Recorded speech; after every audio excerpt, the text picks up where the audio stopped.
The number of Canadian or American students at the most prestigious universities who could identify Pol Pot or even the Gulag Archipelago, let alone the Great Leap Forward in China, is so small.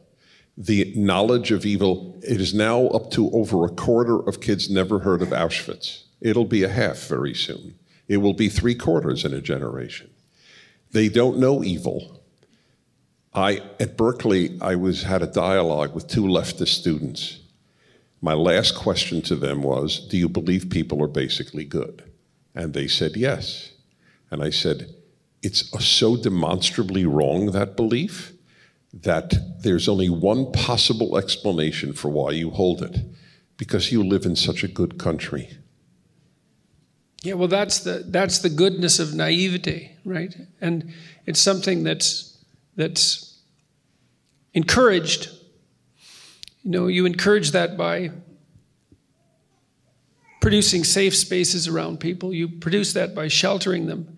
You want to preserve that childlike innocence, but once you're no longer a child, it's not childlike, it's just childish. And that's not good, to be a 40-year-old child and to think that people are fundamentally good. It's not that good is very difficult. It's by no means the default position. What's the default position? Entropy, catastrophe, tragedy, malevolence, and death. That's the default position. The good struggles up against that. That's no easy thing to manage. To think of that as intrinsic. It's an intrinsic possibility, but it's not something that you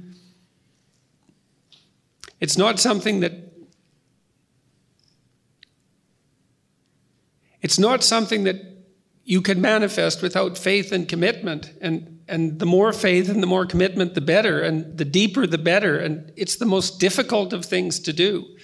And it's appalling to teach people the alternative. And I know that I can speak of this clinically. You know, the people who are most prone to post-traumatic stress disorder are naive people. And this is well known clinically. There's nothing about this that's questionable or unorthodox.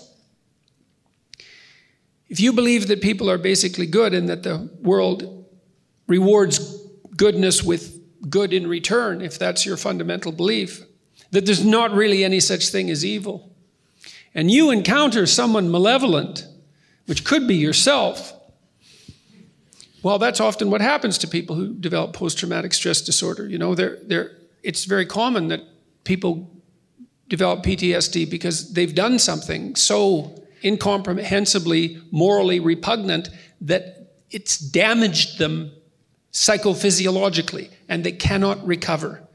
It's very common among soldiers. It's not what they saw, although sometimes it is. It's what they did. They have no framework within which to conceptualize it.